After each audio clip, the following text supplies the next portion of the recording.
Welcome to qualifying in the Republic of Azerbaijan. The teams are making their last-minute adjustments before the lights go green, and the fight for pole position can get underway.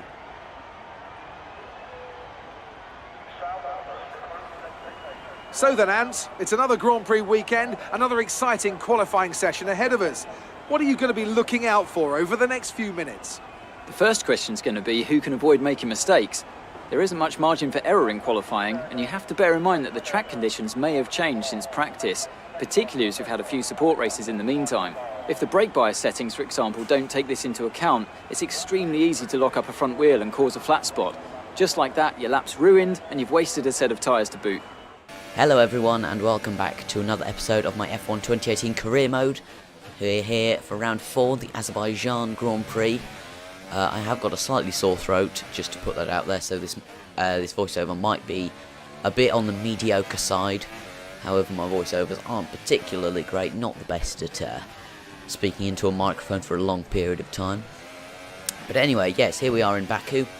I am actually running a custom setup this time that I didn't get from the Steam Workshop. It's a little bit of toe, a little bit of camber, a little bit of negative camber, I should say. And the downforce I'm actually running 6.6 wings, which is quite odd. Generally you'd run maybe 4.6, 4.5 wings around Baku just to make the most of this really long straight that we're on now. Sebastian Vettel goes fastest with a 141.8, I think it was there. And we are coming up to the line now to complete our first run in qualifying. There is said to be rain at the end of this session. The engineer was telling me about that. And we go with a 144.6, I think. Is that a 6? I think it's 6. It's either 6 or a 0. I should really... We're expecting rain in around 10 to 15 minutes. Dries seem like the best time. There's confirmation there. Rain is forecast in just over 10 minutes' time. Rain in 10 minutes. So far, our fastest lap is a... Oh, Jeff, you just need to learn to stop sometimes. We go out for another lap. You can see that it's already visibly just darker and there's a lot more cloud cover in the skies here over the city of Baku. Currently P19 just behind Van Dorn and just in front of Hartley. Currently negative on the delta by just over a tenth, but we should be able to make that up pretty soon. We're expecting some rain soon. Expect the first drops in the next few minutes. Yeah, we're not going to be able to do anything more than this lap here. We're now positive by a tenth on the delta, and we go, well, we improved by a tenth and a half. We're still in P19, and that's going to be it for this session. So qualifying is complete, and we're all set for an exciting race tomorrow. Your top 3 are Raikkonen, Vettel, and Valtteri Bottas. It's time to leave for now, but we'll be back tomorrow when the Grand Prix itself gets underway. So there we are, qualifying's over. We finished P19 out of 20. Not a bad result. We did miss out on beating both Sergey and Charles, but that's not too much to worry about. We might be able to get them back in the race. I hope we will. Get 110 resource points from that session. You might have realised that I didn't show you the resource points from practice. That's because I barely got any.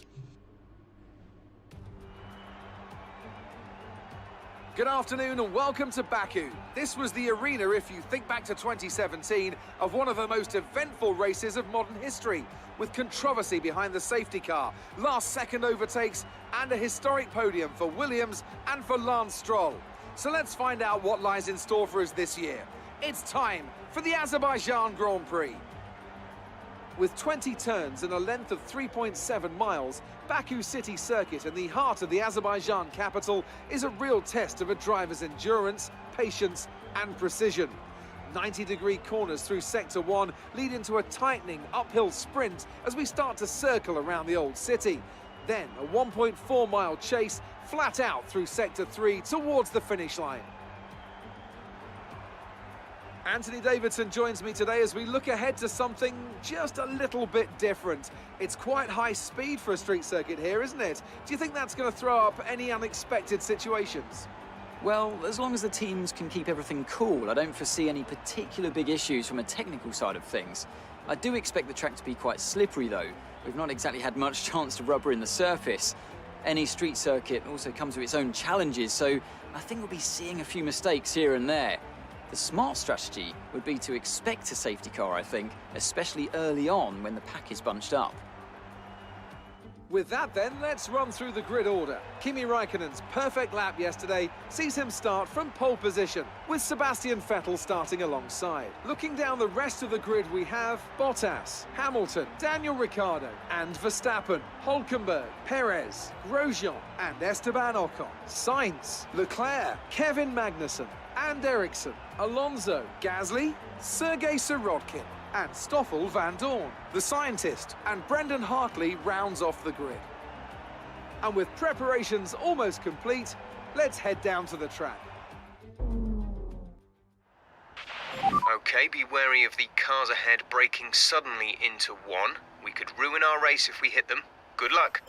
Well, hopefully we won't ruin our race, but as we rev up to 4, now 5 red lights for the Azerbaijan Grand Prix.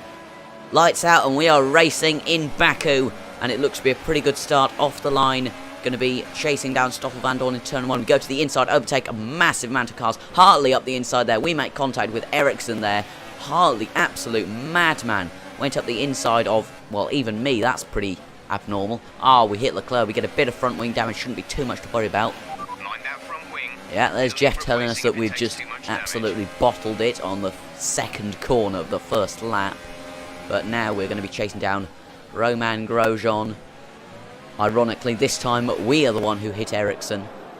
But here we are on replay of the start. Let's just look at Brendan Hartley there in the back. We go to the inside, as does he. Look at him flying up the inside there, 4 wide into turn 1. That's when we managed to push out Magnussen on the exit there. He has to more or less reverse out of the barriers there. That's unfortunate for him. But now coming on to the end of lap 1, start of lap 2, we've got our rival Leclerc right behind us. He moved to the left with the slipstream, no DRS on lap 2. But we get him straight back into the braking zone. Throw it up the inside there, that's rather aggressive. And we've got a bit of wear on the ICE, but nothing we can change now. Leclerc again on lap 2, coming on to 3. He goes up the inside again. Yeah, there's Jeff talking about the pit window. We outbrake Leclerc around the outside, but oh no! Oh, we hit the wall and we got front wing damage. We've got even more of it now. Both bits of damage there are, yeah, we know we have wing damage. We're going to have to come into the pits at the end of this lap. Ironic that both the bits of front wing damage there are from Leclerc in some way or another. Now we've got Sainz going up the inside. Oh my word. We're trying to come into the pits and he completely gets in our way there. We have to really just more or less stop on a straight. As we come to the pits now, we're going to have the front wing changed and we're going to go onto the, I forget which compounded tyre it is. It's either the soft or the super soft. There it is, super soft red wall tyre. Taking off the ultra softs, putting on the new front wing now. The mechanics doing a brilliant job. I'm not sure if there's been a single race this season where we haven't had the front wing changed. That's a statistic that I should probably look up. How many front wing changes have we had per lap? What is the ratio of lap to front wing change? Anyway, coming on to lap 5 now. Sirotkin's just made his pit stop. We come out in front of him now. And now cutting on to the end of lap 5, we've got Sirotkin right behind us, our teammate. He moves to the left with the slipstream and the DRS, and he gets us clean as you like round the left. But we're going to go up his inside now, and oh, we make a bit of contact. That could have been absolute disaster for us there, but we just about get away with it. Wheel-to-wheel contact, a little bit of contact with the wall there on the left. And now coming on to lap 6, nearly lap 7 now. He's in the slipstream once again. He moves it to the right. We're going to defend the inside now. He gets clean past us once again, but we go right back up his inside. That's a signature move from this Grand Prix, and it's only been 7 laps. Now, on the end of lap 7, coming on to lap 8, can you see a pattern emerging here? I certainly can. He is going to try and attack us, but he's not quite there. That's a very slow exit at turn 2. Not sure how I've done that so badly wrong. But now, Sirotkin with the DRS along this straight now. He's going to move to the inside. He tries to go up our inside. Well, there's not much we can do. We bang tyres there slightly. Let's take a look at that from his point of view. So he moves to the left, and then, well, it's not as ballsy as it could have been, and probably, well, should have been from the Russian there. I'm not sure. Some information on Sirotkin. They have an issue with their car, they're going to be slow. Oh no. I mean, that's good and bad, because Sorokin, as much as he's been holding me up with all this battling, he's now not going to be there to hold off all the rest of the pack, and our first line of defence is going absolutely gobbled up there by, I think it's Magnussen and Hartley, but I'm not sure. It's one of the Toro Rossos anyway. Here we are on Magnussen's TV cam. He moves to the inside of, well, to the outside of Sorokin and absolutely gobbles him up with that Ferrari power unit. And now cutting on to lap 11. That's quite a substantial distance since the last clip. Lap 11 of 13 now. We lose the back end ever so slightly, and now Magnussen is going to be all over us coming into, well, the corner that's impossible to overtake at. But he's right there. He's definitely going to, he's going to have a look, but he thinks better of it. And we completely cut that corner. That's, well, there's very few excuses for that. But once again, we're going to have to find one out of the Racing Drivers Book of Excuses, Volume 2. And now coming along to start lap 12 here, momentarily rocketing along this 1.4 mile straight, weaving ever so slightly, trying to break the slipstream of Magnussen, but he moves to the right and he gets past us before he's even got DRS deployment there, and he just absolutely rockets away from us. But we're in the slipstream now, and we're going to move to the inside. Oh, we hit him! That's an absolute disaster there. We managed to make contact with Magnussen there. There's Jeff telling us about front wing damage. I really do not care what he has to say. I am more than aware that I've just lopped off half my front wing for the second time this race. And now coming on to the the final lap of the race, Magnussen gets past us once again. We're going to have to make a ballsy move into turn 1 here. We go up his inside. Now there's someone out of the race. I believe it's Sainz. We barge Magnussen out of the way once again. And yeah, there's Sainz parked up there just in front of us. Let's take a look at what happened to him. It's probably just a mechanical failure. Here we are with Grosjean. Yeah, his engine just flew up. Oh no, Grosjean managed to hit Sainz as he was trying to pull out the way. Kimi Raikkonen's won the Grand Prix, not that I care. We're coming through some of the final corners. Magnussen has been overtaken by Hartley. He's going to be absolutely raging, is Magnussen. But now as we come into the third to last corner, I believe, we're going to have to take this super slowly. Look at how slow we're taking that corner, because we've only got half a front wing, as I don't need to remind you. But now coming through the final sort of major corner. Oh, we just about scraped the wall there. Don't pick up any damage, but now it's going to be a race to the line. There's about 6 cars behind us. Hartley, Magnussen, Leclerc are all going to be looking for 12th place. Hartley comes alongside us now. Who's it going to be to the line? Oh my word, we've just about got it from Hartley there. Nice work. You did well today. That's an amazing result if I ever did see one. A new personal best. I am losing my voice like it's no one's business. Here's our winner, pulling their Ferrari into Parc Fermé. What a fantastic race it was. And I have to wonder, Anthony Davidson, just what set them apart from the competition here. Well, time management probably played quite a large role in the outcome of this one. As ever, it's not just about speed, it's all about maintaining that speed consistently over a stint, over a race distance. So being able to keep up the lap times while still being smooth on the controls and gentle on the tyres, that's really where the race was won today. Here come our winning drivers then, out onto the podium at the end of a thrilling Grand Prix. The drama and excitement are over, and it's time to let it all sink in. Congratulations to our top 3 today.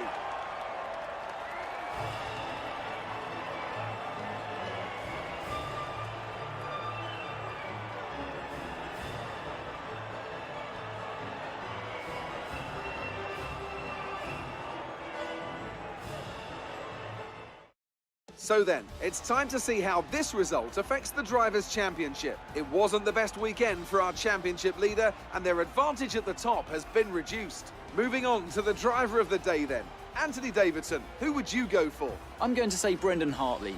It was probably one of his best drives this season, and I was thoroughly impressed. I have to give it to the scientist. That was a commanding performance today. Very impressive indeed. On to the constructors then. Ferrari extend their lead at the top of the championship.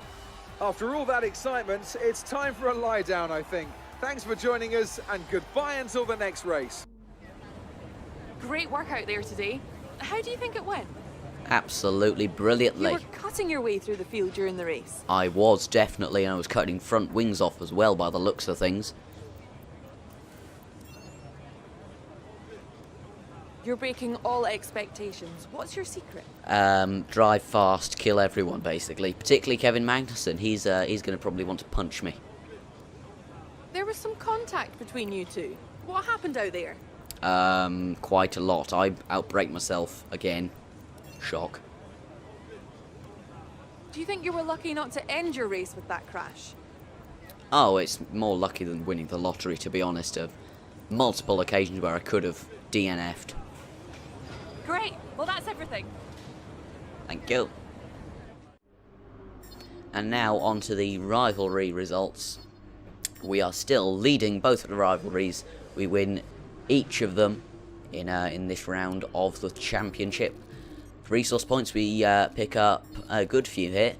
We managed to pick up a total of 667, mostly because of that team goals bonus. There you go, there's the one clean race bonus. Williams are going to absolutely love us. Yeah, there it is, there's confirmation. They are absolutely in love with the Briton that is Simon SNB. Even though I have cost them probably £250,000 just from great front result. wings. You did really well. I don't think we can have any complaints with that performance. Well, you better not, because if you do, I'm leaving. Now we have to start contract negotiation. This is going to be fun. It's time for us to renegotiate your contract. Here you can see the current deal. Once negotiations begin, the team will make you an offer. You can accept if you like, but I strongly suggest we push for better terms. We are going to push for better terms, and we managed Our to proposal has secure been it. accepted. The new contract will take Yeah, effect there we from go. next Next race. weekend, we're going to have a contract. And that's going to be all from me for this round of the F1 2018 career mode. I do hope you enjoyed that rather suspenseful finish. And because this is going up on one of the last days of the year, I would like to take this opportunity to thank you all for your support over 2018. And I hope you all have a very, very happy new year. Well, that's all from me. My name's been Simon, and I'll see you next time.